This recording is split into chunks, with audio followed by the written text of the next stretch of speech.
सभी को नमस्कार। हरियाणा अलर्ट न्यूज़ के सभी दर्शकों को सतीश भारद्वाज की और रमेश कश्यप की ओर से राम राम। दोस्तों, आज हम जिस टॉपिक पे बात करने जा रहे हैं वो है बेमाता। बेमाता जो है कात्यायनी जो स्वरूप है उसका ही एक नाम है, जिसको जो भाग्य होता है हमारा उसकी देवी कहा गया है। कहते हैं कि जो बेमाता है जो लेख लिख देती है उसे मिटाने वाला टालने वाला कोई नहीं होता। जब कोई बच्चा होता है और उसकी छठी हुआ है यानी कि 6 दिन के बाद बेमाता आती है और उसके जो भाग्य है वो लिख के चली जाती है। तो बेमाता के ऊपर ये कहानी जो है एक आध्यात्मिक कहानी है, वो छोटी सी कहानी है, उसके बारे में थोड़ा सा और जानेंगे। बेमाता की पुत्री होती है 4 साल की, 4-5 साल की। वो अपनी माँ से पूछती है कि माँ, आप सबके भाग्य लिखती हो, मेरे भाग्य में आपने क्या लिखा है वो बताओ।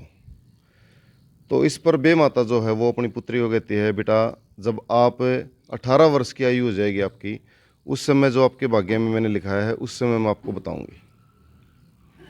दिन बीतते गए, 18 वर्ष की जब वो पुत्री हो जाती है तो वो पूछती है कि आपने मेरे भाग्य में क्या लिखा है, ज़रा वो बताओ। तो बेमाता है अपनी पुत्री को कहती है, बेटी तू अपने ही पुत्र से शादी करेगी।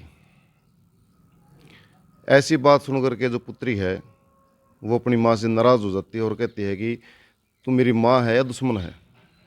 भी कौन से जन्म का बदला लिया मेरे से कि मेरे भाग्य में ऐसा लेख लिख दिया कि मैं अपने ही पुत्र से शादी करूँगी। वो इस बात से नाराज़ होकर के, दुखी होकर के वो वहाँ से घर छोड़कर चली जाती है और वन में रहना शुरू कर देती है, जंगलों में रहना शुरू कर देती है कि मैं किसी पर पुरुष को देखूंगी नहीं, किसी दूसरे पुरुष को, किसी लड़के को देखूंगी नहीं, तो मेरी शादी कैसे हो जाएगी, कहाँ से हो जाएगी, और शादी नहीं होगी तो मेरा पुत्र भी नहीं होगा। तो वो अपनी कुटिया बना करके रहने लग जाती है। कुछ दिन बाद वहाँ से एक साधु गुजर रहे हैं और वो साधु उसको देखते हैं, भाई ये एक कन्या है। उसको देख करके वो एक आशीर्वाद दे देते हैं उनको। बताते हैं कि सतयुग में जब कोई आशीर्वाद देते थे किसी को, इतने महापुरुष, इतने महायोग्य हुए हैं कि उनके आशीर्वाद मात्र से ही पुत्र रत्न प्राप्ति हो जाती थी। तो उनके आशीर्वाद से वो गर्भवती हो जाती है और 9 महीने पश्चात एक सुंदर फूल से बच्चे को जन्म देती है। अब वो देखती है, भाई ये जो बच्चा है ये बड़ा हो जाएगा तो इसके साथ तेरी शादी हो जाएगी, जो तेरी माँ ने तेरे भाग में लिख रखा है, बेमाता ने जो लिख रखा है वो पूरा होगा।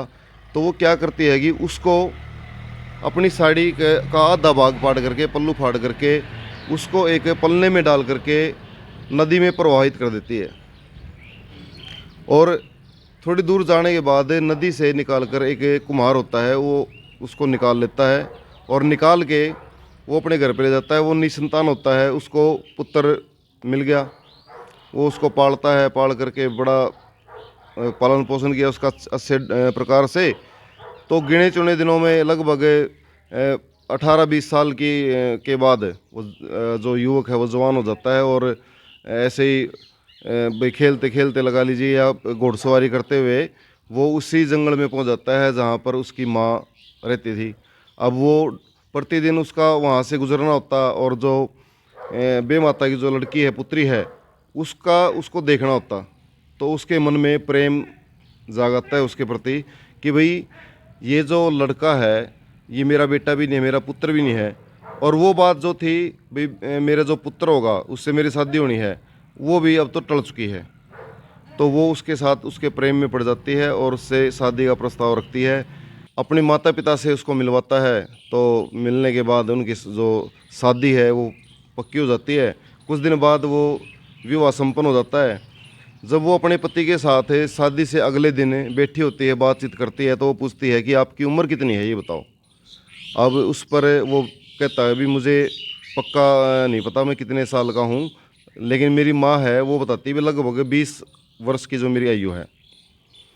अब इसी पर्सन को वो लड़की उसकी माँ से पूछ लेती है कि माता जी ये बताओ जो मेरे पति हैं इनकी आयु कितनी है। तो बोलती है, बेटा हमें तो ये एक इसमें साड़ी में लिपटा हुआ नदी में मिला था और इसका कितनी वर्ष आयु है एग्जैक्टली जो है पूर्णतः मुझे पता नहीं है, लेकिन ये लगभग 20 वर्ष का हो चुका है। तो इस बात को सुनते ही वो जो बेटी है, उसकी बे माता की जो बेटी है, वो धड़ाम से गिरती है, उसको एकदम चक्कर आ जाते हैं। वो सोचती है, उसकी बात, उसका जो ध्यान है अपनी माँ की बातों पर गया कि जो बे माता है उसने ये 18 वर्ष की जब वो थी तो उसको बता दिया था भी इस प्रकार से तो अपने ही पुत्र से शादी करेगी।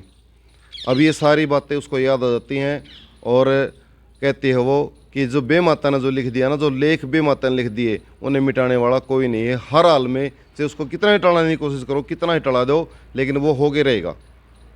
तो इस कहानी से आप जो बे माता की जो एक पौराणिक जो कथा है उससे अवगत हुए हैं। इस वीडियो को भाई एक बजे शेयर कर देना। जय हिंद, जय भारत।